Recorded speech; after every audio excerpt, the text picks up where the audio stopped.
সকালে উঠে মনে মনে ভেবেছি কি জানেন, যে কাঁচা কলা দিয়ে আমি ইলিশ মাছ দিয়ে রান্না করব। কিন্তু রান্না যখন শুরু করলাম ভাবনা সব উল্টে গেল। হ্যালো ভিউয়ার্স, আসসালামু আলাইকুম। সবাই কেমন আছেন? আমি আলহামদুলিল্লাহ খুব ভালো আছি। প্রচুর পরিমাণে ঠান্ডা লেগেছে, গলায় অনেক ব্যথা, কথা বলতেও কষ্ট হচ্ছে। তো আপনাদের যদি শুনতে বা বুঝতে কারো খারাপ লাগে বা কষ্ট হয়, এই জন্য ক্ষমা সুন্দর দৃষ্টিতে দেখবেন। আর যাদের একেবারেই ভালো লাগবে না তারা দয়া করে স্কিপ করে চলে যাবেন।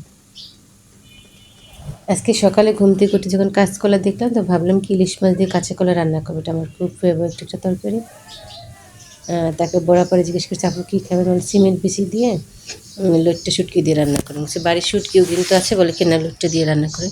তো লইট্টার পরিমাণটা একটু কম ছিল। আমি কিন্তু এই যে এক পাশে আগে বসিয়ে দিয়েছিলাম ভাত, আর এক পাশে যে লইট্টাটা হয়ে যাচ্ছে।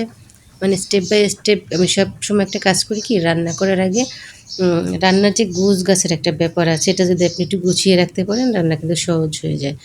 আর এই যে কাসকি মাছের চচ্চড়িটা শুধু পেঁয়াজ আর একটা টমেটো দিয়েছিলাম, এটা হয়ে গেছে। আমি শুটকিটা পাশে একটু ঝোল দিয়ে বসিয়ে দিয়েছি, আর এই পাশে যে কলাটাও ভেজে নিয়েছি, ট্যাংরা মাছটাও ভেজে নিয়েছি। যে কথা বলতেছিলাম যে ইলিশ মাছ দিয়ে করবো, তো ইলিশ মাছ যখন বের করছি, মানে মাছটা মোটামুটি বড়, বেশি বড় না, 5 পিস কি 6 পিস মাছ হবে, কিন্তু আমরা মানুষ অনেক, তাই একটা মাছ রান্না করলে আসলে হবে না। তো ভাবলাম দরকার নেই একটা মাছ রান্না করার, ট্যাংরা মাছ দিয়ে রান্না করি।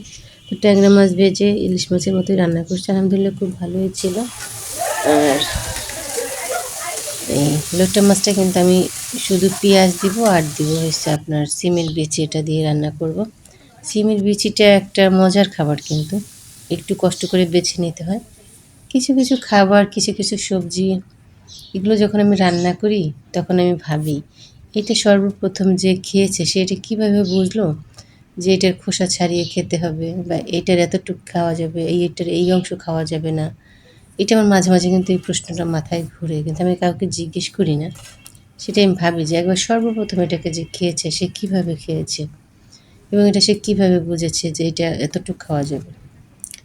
তো কাঁচা কলা তো যে ভেজে তোর মশলা কষিয়ে, সব ধরনের মশলা কষিয়ে কিন্তু যে মাছটাও দিয়ে দিলাম। এখন ধনিয়া পাতা দিয়ে এই ঝোলটা একটু রেখে দিতে হবে, কারণ কি জানেন, কাঁচকলা তরকারি তারপর আলু তরকারি এগুলোর ঝোল কিন্তু একটু শুকিয়ে যায়, মানে কলাটায় টেনে নিয়ে যায় বা আলুটা, এই জন্য একটু ঝোল থাকতে হবে, আর নাহলে কিন্তু একেবারে শুকনো শুকনো হয়ে যাবে। তো ট্যাংরা মাছ দিয়েও রান্না করেছিলাম ধনিয়া পাতা দিয়ে, জাস্ট যেমন দেখতে সুন্দর ছিল।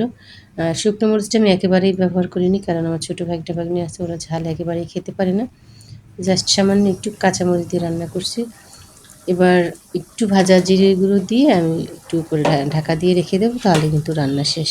তো আপনাদের সাথে গল্প করতে করতে কিন্তু আমার সব রান্না কমপ্লিট হয়ে গেলো। শুটকি, কাঁচকলা দিয়ে ট্যাংরা মাছ, তারপরে চচ্চড়ি। তো সবাই ভালো থাকবেন, সুস্থ থাকবেন। আমি যদি সুস্থ থাকি আবার কথা হবে ইনশাল্লাহ।